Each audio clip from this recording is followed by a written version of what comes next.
The first time I made dua this way, Allah helped me go from a student who didn't even know if I'll even go to university back in high school, but then somehow I ended up finishing with a pretty respectable degree. This was me back in the day. The second time I made dua this way, Allah helped me make my first $100,000 through online business, like minimum, alhamdulillah, bro. And the third time I made dua this way, Allah helped me marry the exact same person that I wanted to marry, even though at the time when I wanted to marry the person, it seemed like it was so impossible. I'm not going to show a picture of that, by the way.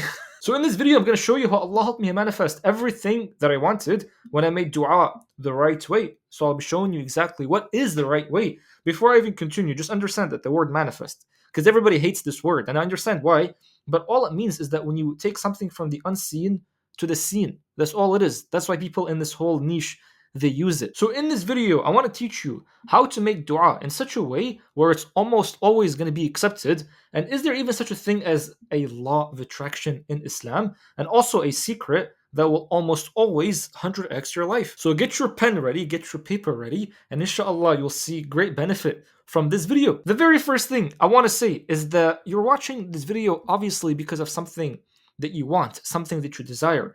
More money, better, well, not better, an actual spouse, maybe even freedom from a job or whatever. Understand something.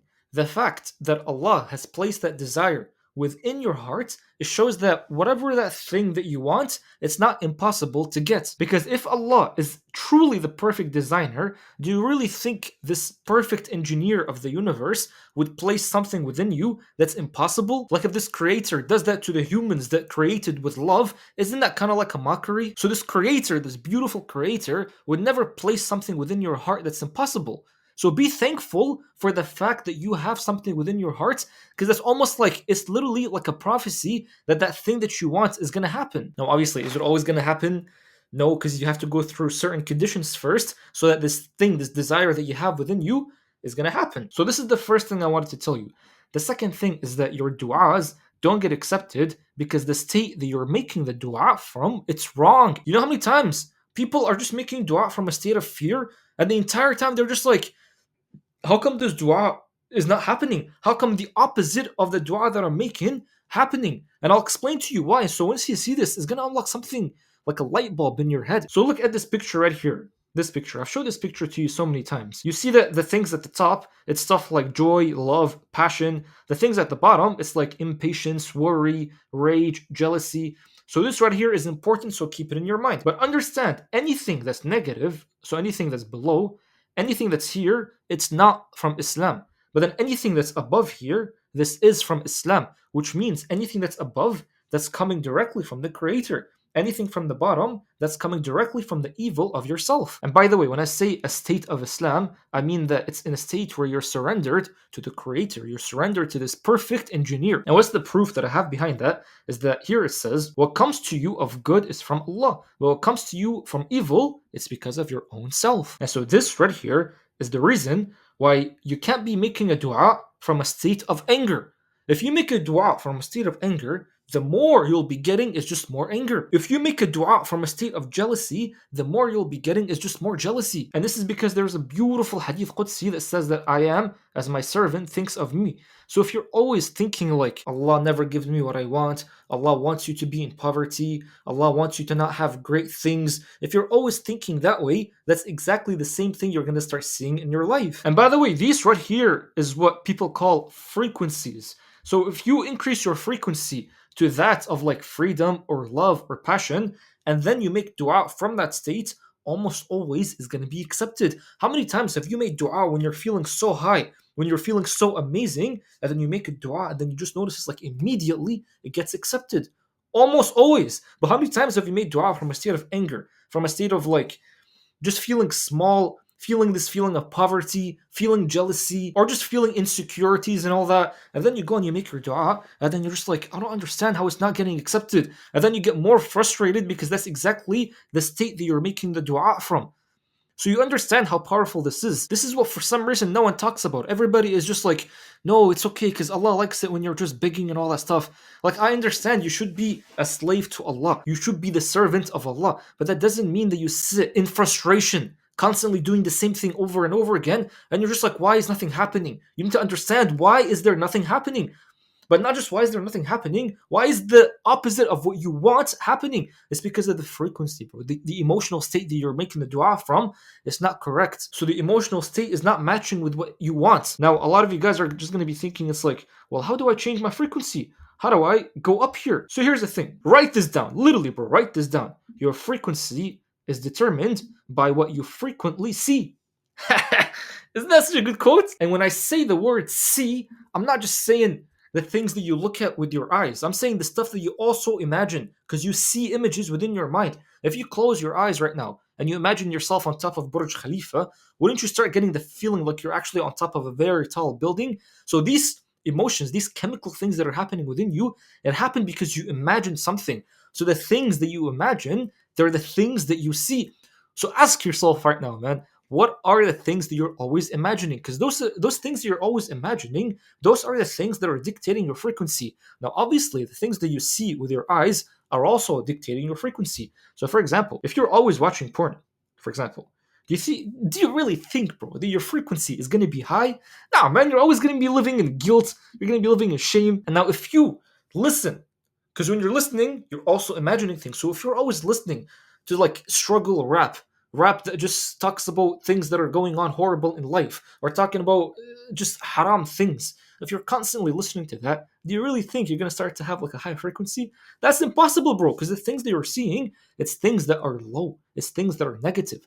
So these things that you're seeing, they're gonna dictate what your frequency is gonna be. And usually it's gonna be that of anger, that of pessimism, that of frustration. But now think about it. If you're always spending time in nature, which is a beautiful creation of Allah, your frequency will always be high. It's always going to be abundance. It's always going to be in harmony. It's always going to be like freedom.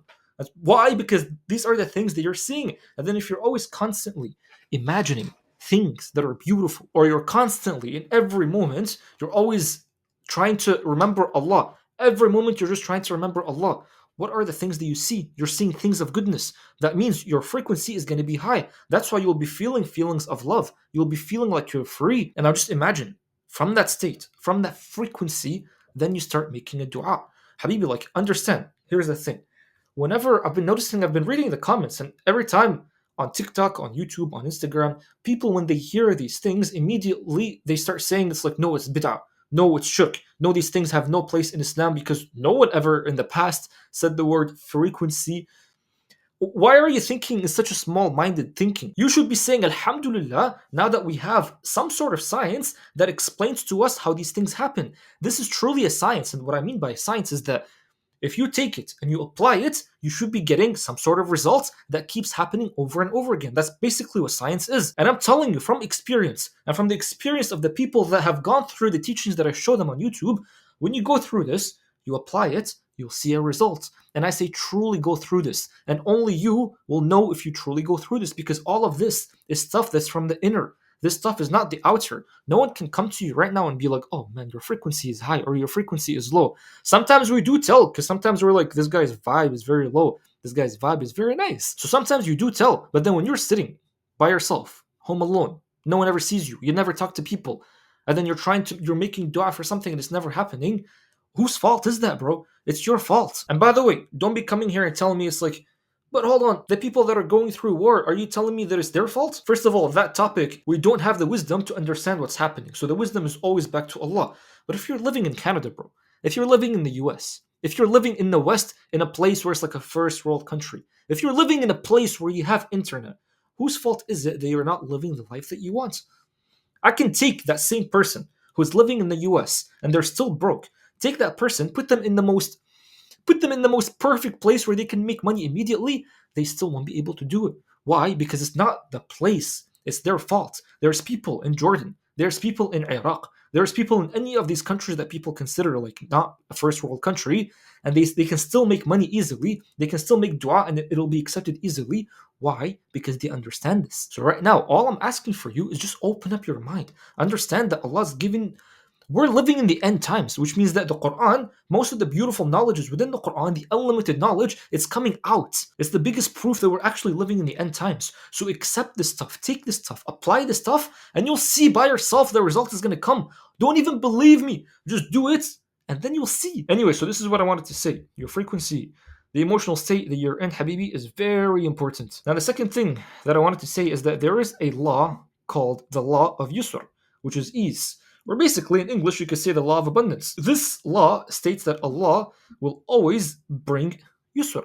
Allah will always bring ease, which means, and as an example, if you keep complaining about things, Allah will always make it super easy to have more things to complain about. And then if you think of yourself as like cringe, unworthy, ugly, Allah will make it super easy to see yourself more as cringe, unworthy, ugly, but the opposite, alhamdulillah, is true. If you always see the good side of things, Allah will make it super easy to have more goodness in your life. And then if you see yourself as someone who's handsome, smart, or worthy of things, Allah will make it super easy to see yourself as that. So from the mercy of Allah, Allah will always make things easy. This is basically the law of abundance. It's like there is never lack in the world. In this universe, there is never lack. So if you're thinking it's like, man, then why is my bank account low? You're basically having an abundance of brokenness, of being a broke person. And this law is so important to have because it just shows you it's like, again, whatever state that you're in, if you're always, for example, complaining, you'll always be getting more things to complain about, which means, Habibi, this is beautiful because all the responsibility is back to you. So if you just look at your current life right now, if it's bad, that's good because now you know it's bad because of me the entire time. I'm the one that's making this life bad, which means I have the key in my hands. Allah says that Allah is created a Khalifa on the earth, which means that this Khalifa has the power of choice. Other things in the world, in this universe, don't have the power of choice, but Allah has given you the power of choice. Allah has given me the power of choice, which means I can choose. I can choose, like, if I'm complaining about things, I'm basically choosing to have more things that I to complain about. And this is beautiful. The second law that I wanted to show you is the law of least effort. And so it says that Allah creates in a way where you use up the least amount of energy. Allah does not use excess energy. So you look at nature, nothing happens in nature with excess energy. Everything is in equilibrium, everything is in harmony, and everything is also abundance. Why? Because everything is already in a state of Islam. So if you ever notice yourself, you're putting way too much effort into things and things are not working out, it just shows us like there's something that's wrong that's happening. And the thing that's wrong almost always is that you're not being in a state of Islam. So once you get into a state of Islam and then you surrender to Allah, you surrender to the present moment because Allah is only found in the present moment. So then when you put your attention not on the past, not on the future, you put it here and you can see that Allah is always here, that is how you surrender to Allah. And then once you surrender to Allah, you'll notice like the things that you do, they take up the least amount of effort. And this is such a beautiful state to be in. So you'll notice like everything is surrendered to Allah. Tree will always tree. Water will always water. These things will never change. But then you, for example, again, you have the power of choice. So you can change. Some choices are worse, some choices are good. So again, it's up to you to choose. And then the last law that I wanted to show you is the law of slavery, which says that you are always a slave to something. The things you put your attention the most on, you become the slave to these things. Why? Because at this point, they're controlling you. For example, if you're always putting your attention on money, you become a slave to money. If you're always putting your attention on the phone, you become a slave to the phone. So I don't care whether you claim to be an atheist or a Buddhist or a Christian or a Muslim. It doesn't matter what you claim, bro. The things that you put your attention the most on, you are a slave to these things. So if you come to me and you say, I'm a Muslim, but the entire day you're putting all your attention on the phone and you don't even remember Allah, you don't even do dhikr for Allah, don't come and tell me, no, bro, I'm a slave to Allah. I pray my 5 salah, therefore I'm a slave to Allah. Can you really, with an honest face, and look me in the eye and tell me that, yeah, when I'm praying, I'm putting all my attention on Allah. I'm not thinking of other things. I'm only putting my attention on Allah. Don't lie to yourself, man. Whoever you are, man or woman. And if you're a woman, you're going to be putting all your attention on also other things. As long as you're human, you have the power of attention. So wherever you place this attention, understand that you're being a slave to that thing. And understand, once again, this is something that's beautiful. This is something because it shows you it's like, so all I have to do to live a proper life, a harmonious life, is just only keep my attention on Allah. And I'm going to tell you, yes, Habibi, doesn't matter where you are, even if you're working and you're constantly putting your attention on Allah. So it's like your body is here and it's working, but your heart is connected to Allah. You'll notice not only will the work that you do is going to become beautiful, but you'll start to have a beautiful life. And so understand, like all the prophets, they all came to teach you this. Constantly be in remembrance of Allah. Why? Because when you're in the state, now you can make any dua that you want, and then instantly it'll be accepted. And this is why Allah even says right here, Ya ayyuhalladhina amanu ithkurullaha dhikran kathira. O you who believe, remember Allah with much remembrance. And by the way, I told you that I'll be talking to you about a secret that will almost always 100x your life. Habibi, this is the secret. This is literally the secret. Once you put your attention only on Allah 24/7, I'm saying literally 24/7, that's how you will reach unlimitedness. You will reach infinity. Because think about it, right? If you're making dua for something unlimited, for something crazy, for something big, shouldn't you be feeling unlimited, big, infinite? And how do you feel in such a state? Keep your attention on the infinite.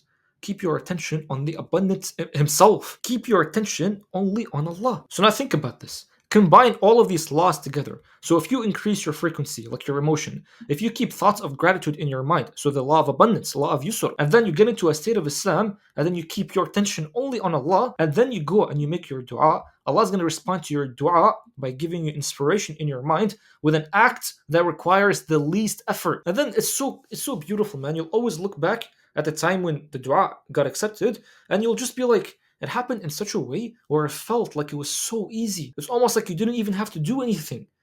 And this is the beauty. Understand, Allah's not going to be sending down an angel and then this angel is going to respond to your dua. Allah's going to put inspiration in your heart because your heart is the receiver. So your heart has access to the seen world and the unseen world. And remember, the word manifest is when you take something from the unseen to the seen. So this is going to happen through your heart. So you're going to basically get some divine inspiration out of nowhere. And then once you act upon this inspiration, you'll notice it's like you didn't even have to put much effort into it. But then you'll also notice it's like as soon as you do it, immediately the dua that you wanted, it happens. And this is it, bro.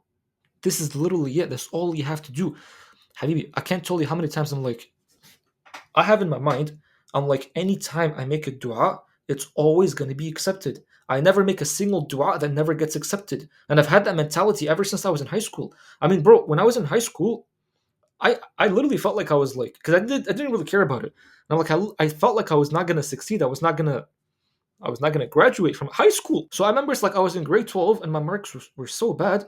As soon as I'm like I want to graduate because I want to make my parents happy. And then I started making dua in such a way. I went from like half the semester I was below 60s. The other half of the semester I was above 80s. And I was like, that's insane. Like I couldn't even imagine for this to happen. But that's all I did. All I did is just keep your attention only on Allah. Start doing dhikr. Understand all these beautiful laws that Allah has placed in this universe, and then you make your dua. By the way, I said that I'm going to explain to you. It's like, is there such a thing as the law of attraction in Islam? Just like how I showed you all these laws. This law right here, if I take this and then I drop it, I don't want to drop it because it's going to make a sound. But if I take it and then I drop it, it's the law of gravity or the law of density. So there's laws everywhere. So this whole law of attraction is true. It's a law that Allah has put in this universe. And I just literally explained to you this whole thing. So the frequency that you're always emitting throughout the day is going to determine if your dua is going to be accepted or not. And it's because, again, Allah is always going to give you what you're feeling. If you're feeling scared and you make dua in a state of fear, you'll be getting more things to have a state of fear on. And again, man, if you're always like you're scared, it's like, wait, but I don't want to be in a fearful state. Now I'm scared of being fearful because all that. If you're scared of that, what's the solution? The solution, stop all the thinking. All the thinking that you have within your mind, stop it, and then put all your attention back to Allah.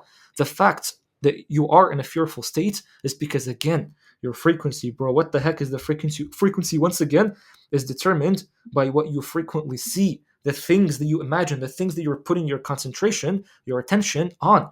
So if you're always on the phone, if you're always scrolling on TikTok or Instagram or whatever, and you're always like, and you keep seeing horrible things and you're addicted to the phone, you will be in a low frequency. Why? Because you've taken this beautiful power, which is the attention, and you put it on the phone. So leave the phone, close your eyes, place all your attention on the heart, and think only of Allah. Keep Allah only in mind. And that is how you increase your frequency. Like, it's that simple. And again, if God is truly God and so powerful, so infinite, shouldn't just the mere awareness of putting your attention on this God change your life? Think about it, bro. If a being is so powerful, shouldn't just the fact that you placed your attention, the simplest thing, on this being change your life completely? And this is the reality. When you place your attention only on Allah, you fix this whole thing, bro. You literally fix this whole thing. Because when your frequency is up, not even disease can catch you. Disease can only catch you if your frequency is low. I've never ever gotten sick when I'm like in a state of love, constant love. I only get sick when I'm like, I feel some sort of shame, I feel some sort of guilt, I feel some sort of like negative thing. And you as well. It's just you haven't noticed it if you think it's not true. So keep your attention only on Allah and then just watch. Like so much more beautiful things are gonna start happening to your life. So I'm hoping this whole thing is helpful. If this is helpful, man, there's a video in the description right now that's gonna teach you more ignored Quranic secrets. Because it's so sad, man. Like these laws right here, secrets, whatever you want to call them, these are in the Quran. But for some reason, no one's ever putting their attention on these things. No one's ever studying these things. So if you want to learn more about this whole thing, just click the link in the description. And inshallah, man, whatever dua that you make, you just make it, and then you'll see the dua getting accepted instantly.